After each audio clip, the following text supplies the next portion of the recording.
ഇതിന്റെ മുന്നേ cousin dress എടുക്കാൻ പോയ വീഡിയോ ഒക്കെ ഞാൻ ഇട്ടിട്ട് ഓളെ നിക്കാഹായോണ്ട് അപ്പൊ ഇന്ന് ഫാമിലി ആയിട്ട് നിക്കാഹിന് വേണ്ടിയിട്ടുള്ള പെർച്ചേസിന് പോയതാണ്. എനിക്കല്ല കേട്ടോ, ഓർക്ക് ഫാമിലിക്ക് മാത്രമാണ്. അങ്ങനെ ആദ്യമൊക്കെ ഓരോ ക്ലോത്ത് നോക്കി, ആദ്യം ഇവര് പറഞ്ഞ മെറ്റീരിയൽ നോക്കിയിട്ട് സ്റ്റിച്ച് ചെയ്യിപ്പിക്കാന്ന്, പിന്നെ ഇവര് റെഡിമെയ്ഡിലേക്കായി. അതാണെങ്കിലോ എന്നാൽ കണ്ണ് കുത്തുന്ന ഓരോ കളർ എടുത്ത് വരുന്നത്. അങ്ങനെ പിന്നെ അവിടെ നോക്കുമ്പോൾ എനിക്ക് ഈ ഡ്രസ് ഷോപ്പിൽ വന്നാൽ ഏറ്റവും ഇഷ്ടമുള്ള കാഴ്ച എന്താന്ന് ഞാൻ പറയട്ടെ, ഈ മക്കൾ ഇങ്ങനെ വെറുപ്പിക്കുന്ന കാര്യങ്ങൾ. അവിടെ ഇരിക്കും, എന്തെങ്കിലും വേണമെന്ന് പറഞ്ഞിട്ട് അങ്ങനെ അവിടെ അങ്ങ് ഇരിക്കും. അതൊക്കെ എനിക്കൊരു ഇഷ്ടമാണ് കാണാൻ. അങ്ങനെ ഓരോ തുണിയൊക്കെ ക്ലോത്ത് ഒക്കെ നോക്കി കുട്ടികളുള്ളതൊക്കെ എടുത്ത് അതൊക്കെ ഞാൻ തന്നെ കേട്ടോ സെലക്ട് ചെയ്തത്. അങ്ങനെ ലേസും കാര്യങ്ങളൊക്കെ നോക്കി ഞാൻ എൻ്റെ സൺസ്ക്രീൻ റീഅപ്ലൈ ചെയ്യാൻ മറന്നിട്ടില്ല കേട്ടോ. അങ്ങനെ പിന്നെ ഒരു റെസ്റ്റോറൻറ്റ് കയറിയിട്ട് ഞങ്ങൾ 4 പേര് മീൽസും, ബാക്കി ഞങ്ങൾ ടോട്ടൽ 15 ആൾക്കാർ അങ്ങനെ ഉണ്ടായിരുന്നു. ബാക്കിയുള്ള ഒരു മന്തി അതിന് കഴിച്ച്.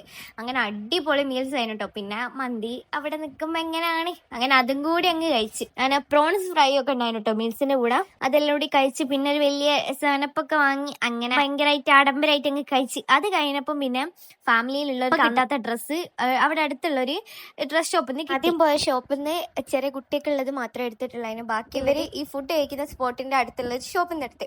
അങ്ങനെ പിന്നെ ബാക്കിയുള്ളവർക്ക് റെന്റിൻ്റെത് നോക്കാൻ പോകാണ്ടായിരുന്നു. അങ്ങനെ അതും നോക്കി പിന്നെ ഞങ്ങൾ വീട്ടിലേക്ക് പോയിട്ടോ.